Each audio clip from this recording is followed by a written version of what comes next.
ব্যথা খুব একটা ক্রিটিক্যাল জিনিস। আজকের এই মডার্ন লাইফ ডিসঅর্ডারের মধ্যে না এই ব্যথাটা একটা বিরক্তিকর ব্যাপার হয়ে উঠেছে। কিছু চ্যানেলিস্ট ওয়েতে জানি যে ব্যথা কী কী ধরনের হচ্ছে। এক হচ্ছে মাসল পেন, দুই হচ্ছে জয়েন্টে ব্যথা, তিন হচ্ছে টেন্ডনগুলোতে ব্যথা, মানে আপনার হাড় যে মাসল দিয়ে জয়েন্ট হয়েছে আপনার মেন মাসলের সঙ্গে, সেটাকে সেই জায়গাতে বিশেষ করে দেখবেন ওই পায়ের গুড়েলির ওখানে পেছন দিকের যে টেন্ডনটা থাকে ওটা, হাতের ঠিক এই জায়গাটার যে টেন্ডনটা থাকে সেই জায়গায় ব্যথা, পিঠে স্ক্যাপুলার সাইড ধরে ব্যথা, কোমরের জয়েন্টের কাছে ব্যথা। এই ধরনের বিভিন্ন ব্যথার প্রকার রয়েছে। সব ব্যথাকেই কম বেশি করে দেখা যাচ্ছে যে ওই আর্থারাইটিস, রিউমেটিজম এইসব বলে চালিয়ে দেওয়া হচ্ছে, কিন্তু প্রমিনেন্সি আছে। প্রমিনেন্সি যদি ধরা যায়, সেই রোগের শুরুতেই সফল চিকিৎসা করা যায়।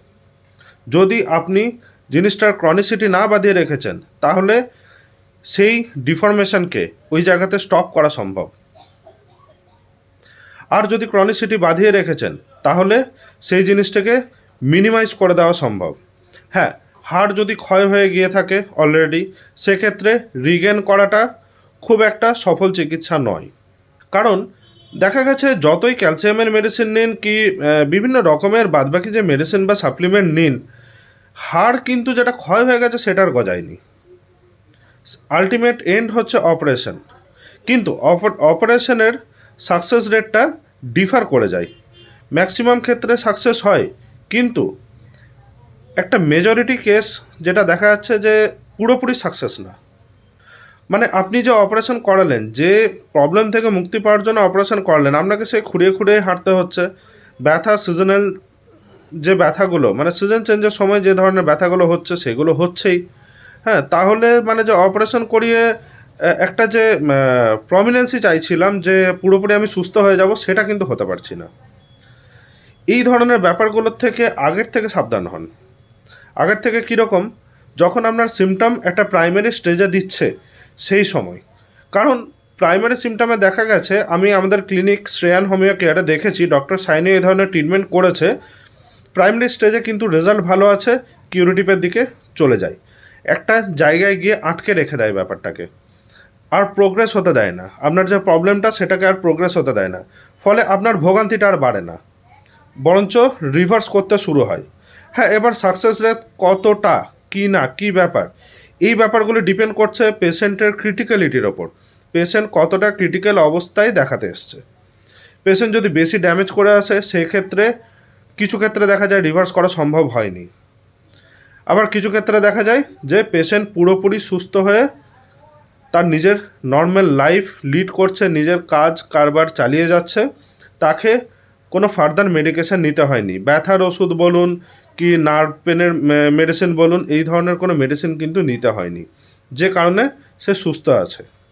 শুরুর সিমটম বলতে কীরকম, ব্যথা যখন স্টার্ট হচ্ছে, একটা হালকা জ্বালাটে ব্যথা, একটা অস্থির করে রাখা ব্যথা, সবসময় ব্যাপারটা আপনাকে জানান দিচ্ছে যে এখানে কিছু একটা আনইজিনেস ফিল হচ্ছে এই জায়গায়, ওই টেন্ডনের ওখানে, গুড়েলির ওখানে, হাতের রিস্টের কাছে, হাতের শোল্ডারের কাছে, এই জায়গায় যখন শুরু হচ্ছে, স্টেপ তখনই নিন যদি প্রপার রেজাল্ট চান।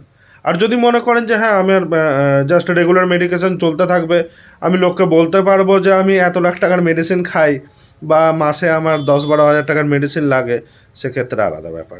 তখন আপনি বিশ্বাস অবিশ্বাস হ্যান ত্যান অনেক কিছু এক্সকিউজ দিয়ে চালাতে পারেন। তবে অবশ্যই মনে রাখবেন, শরীরটা আপনার প্রিসিয়াস, দামি শরীর। এই শরীরটাকে মেনটেন রাখার দায়িত্ব কিন্তু আপনারই। আপনারা কিউরেটিভ ট্রিটমেন্ট চান নাকি জাস্ট চলছে চলবে এই ধরনের ট্রিটমেন্ট চান, চয়েস আপনাদের। বিশদে কিছু জানার থাকলে বা আপনার সিমটমের ব্যাপারে যদি কিছু ডিসকাস করার থাকে বা জানার থাকে বা ইনফরমেশান নেওয়ার থাকে, আপনি স্ক্রিনে দেওয়া ডিটেলসে কন্ট্যাক্ট করতে পারেন। আমি সৌরভ আপনাদেরকে এই ব্যাপারে ইনফরমেশান দিয়ে হেল্প করতে পারবো। তাছাড়াও যদি ডক্টর সাইনির সাথে অ্যাপয়েন্টমেন্ট বুক করার হয় বা দেখানোর হয়, সেক্ষেত্রে আপনারা স্ক্রিনে দেওয়া এই ডিটেলসেই কন্ট্যাক্ট করতে পারেন। অ্যাড্রেসটি হচ্ছে Shreyan homeo care, Ashis market, Durgapur 4, doctor Sayani হালদারের ক্লিনিক। নমস্কার, ধন্যবাদ।